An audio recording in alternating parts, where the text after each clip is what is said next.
ജ്യോതികുമാർ ചമക്കാല, പൂരം കലയ്ക്ക് മുഖ്യമന്ത്രി, RSSന്റെ ഏജന്റാണ് മുഖ്യമന്ത്രി തുടങ്ങിയ പരിഹാസങ്ങളും ആക്ഷേപങ്ങളുമായാണോ ഇനി നിങ്ങൾ തെരുവിലേക്ക് ഇറങ്ങാൻ പോകുന്നത്? അങ്ങനെ പറഞ്ഞു വന്നാൽ വീണ്ടും മുഖ്യമന്ത്രി കോൺഗ്രസും RSSും തമ്മിലുള്ള ബാന്ധവം ഉയർത്തിക്കാട്ടിയുള്ള പഴയ പ്രഭാഷണങ്ങളും തിരിച്ചടിയും ഉണ്ടാവില്ലേ? ജ്യോതികുമാർ ചമക്കാല, ഈ വരാൻ പോകുന്ന ഉപതെരഞ്ഞെടുപ്പിന്റെ വിഷയം നിശ്ചയിക്കപ്പെട്ട് കഴിഞ്ഞോ?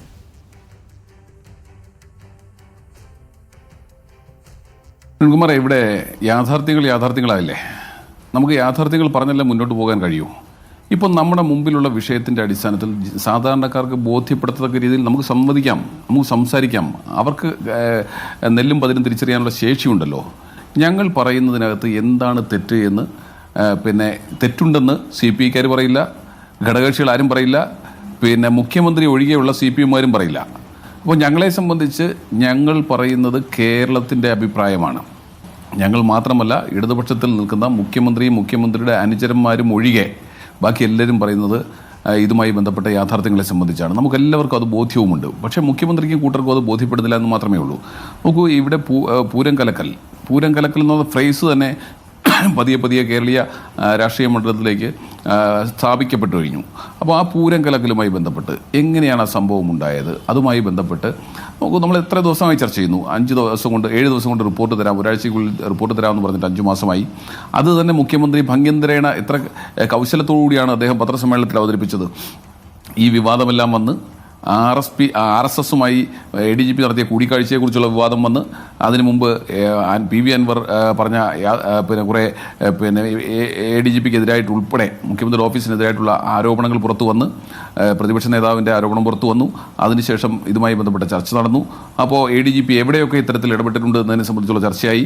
ആ ചർച്ചയിലൂടെ വീണ്ടും പൂരം കലക്കൽ കൃത്യമായി രംഗത്ത് വന്നു. അപ്പോൾ RSS CPM ബന്ധം, അഥവാ RSS പിണറായി വിജയൻ ബന്ധം, ആ ബന്ധം സ്ഥാപിക്കുന്ന തെളിവുകൾ ഒന്നൊന്നായി പുറത്തു വന്നപ്പോഴാണ് സ്വാഭാവികമായും ഇത്തരത്തിൽ ഈ അന്വേഷണ റിപ്പോർട്ടിനെ സംബന്ധിച്ച് നമ്മൾ ചർച്ച ചെയ്തത്.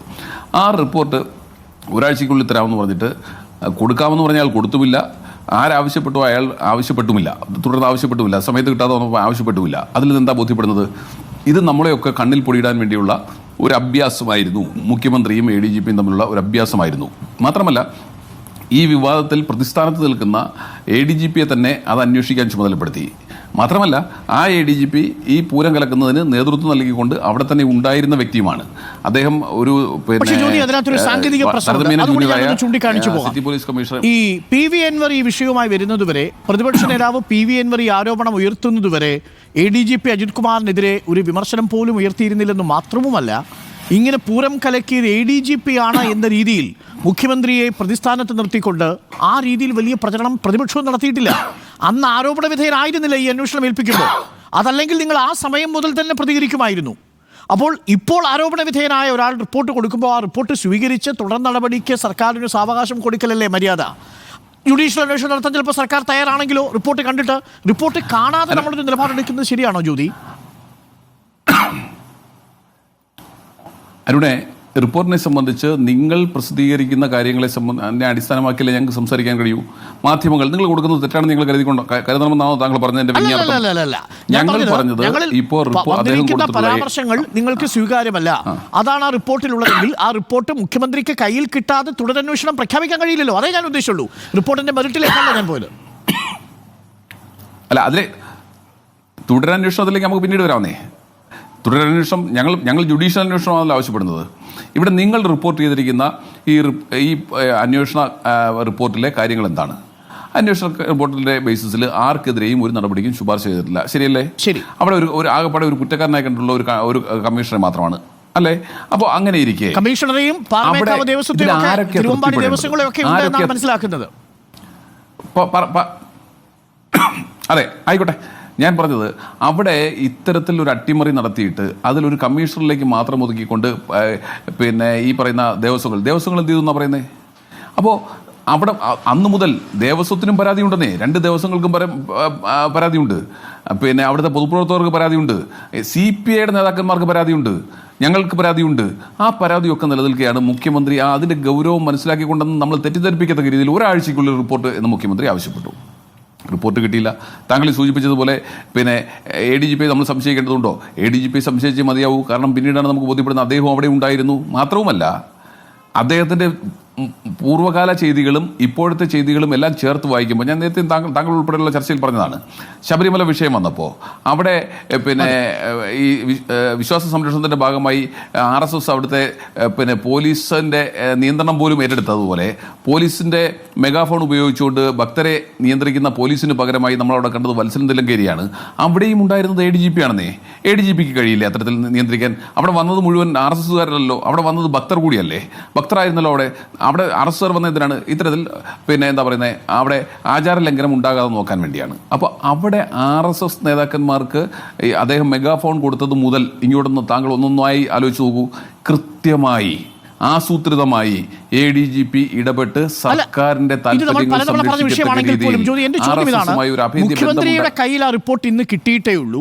മുഖ്യമന്ത്രി ആ റിപ്പോർട്ട് പഠിച്ച് നാളെ ക്യാബിനറ്റിൽ അത് അവതരിപ്പിച്ച് ഒരു തീരുമാനം എടുക്കുന്നതുവരെ പ്രതിപക്ഷം കാത്തിരിക്കാതെ തെരുവിലേക്ക് ഇന്നേ ഇറങ്ങിയത് എന്തിനാണ്? മുഖ്യമന്ത്രി പറഞ്ഞത് റിപ്പോർട്ട് വരട്ടെ, ആ റിപ്പോർട്ടിന്റെ ഭാഗമായി ഔദ്യോഗിക കൃത്യവിലോപനം നടത്തിയിട്ടുണ്ടെങ്കിൽ തീർച്ചയായും നടപടിയുണ്ടാവും. അങ്ങനെ ഒരു ഉദ്യോഗസ്ഥനെയും സംരക്ഷിക്കില്ല. റിപ്പോർട്ട് വരുന്നതുവരെ കാത്തിരുന്നുകൂടെ ജ്യോതി എന്നതാണ് എൻ്റെ ചോദ്യം. അതെ അതെ അരുണെ, അവിടെ അരുൺ തെറ്റിദ്ധരിക്കപ്പെട്ടിരിക്കുകയാണ്. ഞങ്ങളെ സംബന്ധിച്ച് PV അൻവർ ഉയർത്തിയ വിഷയം ഉൾപ്പെടെ പൂരം കലക്കിയത് ഉൾപ്പെടെയുള്ള വിഷയങ്ങൾ ചേർത്തുകൊണ്ട് ഞങ്ങൾ മുഖ്യമന്ത്രി രാജിവെക്കണമെന്ന് ആവശ്യപ്പെട്ട് കഴിഞ്ഞ കുറേ നാളുകളായി സമരരംഗത്താണ്. ആ സമരത്തിൻ്റെ ഭാഗമായി ഞങ്ങൾ നേരത്തെ തീരുമാനിച്ചതനുസരിച്ചാണ് ഇന്ന് 24-ാം തീയതി വൈകുന്നേരം 4 മണിക്ക് കേരളത്തിലെ 281 ബ്ലോക്ക് ഞങ്ങളുടെ സംഘടനാ സംവിധാനത്തിൻ്റെ ഭാഗമായിട്ടുള്ള ബ്ലോക്ക് കമ്മിറ്റികൾ, അതായത് ഒരു നിയോജകമണ്ഡലത്തിൽ 2 സ്ഥലം വീതം, അങ്ങനെ തീരുമാനിച്ച് ഞങ്ങൾ 281 സ്ഥലത്ത് ഇത്തരത്തിൽ പ്രതിഷേധ കൂട്ടായ്മകൾ സംഘടിപ്പിച്ചത്.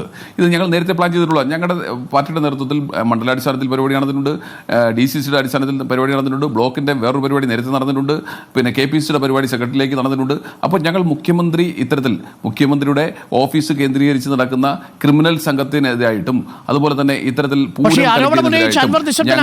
സമരരംഗത്താണ്. അതിൽ അതൊക്കെ ആയിക്കോട്ടെ. ഞാൻ ചോദിക്കുന്നത് ആരോപണം എന്താ അരുണെ എന്നിൽ നിന്ന് മറുപടി കിട്ടാനെന്ന് ഞാൻ പറയാം. നോക്കൂ, ആരോപണം ഉന്നയിച്ച അൻവർ നിശബ്ദനായെങ്കിൽ രണ്ട് ഭാഗമാണുള്ളത്. ഒന്ന്, ആരോപണം ഉന്നയിച്ച അൻവർ പറഞ്ഞ കാര്യങ്ങളെല്ലാം കള്ളമാണെന്ന് അൻവർ സമ്മതിക്കുന്നതാണ് നമുക്ക് എക്സ്ട്രീമായിട്ട് കണക്കാക്കുന്നത്. അങ്ങനെയാണെങ്കിൽ പിന്നെ അൻവറിനെതിരെ കേസെടുക്കണ്ടേ? ഇനി ആരോപണം ഉന്നയിച്ച അൻവർ ഇനി ഞാനൊന്നും മിണ്ടുന്നില്ല എന്ന് പറഞ്ഞു, പക്ഷേ ഞാൻ എൻ്റെ ജൈത്രയാത്ര തുടരുമെന്ന് അദ്ദേഹം പറഞ്ഞിട്ടുമുണ്ട്. അങ്ങനെയാണെങ്കിൽ ഇതിൽ അദ്ദേഹം സൈലന്റ് ആയതുകൊണ്ട് ഈ മുന്നോട്ട് വെച്ച ആരോപണങ്ങളെല്ലാം ഇല്ലാതാകുമോ? ശരി, അതിനെ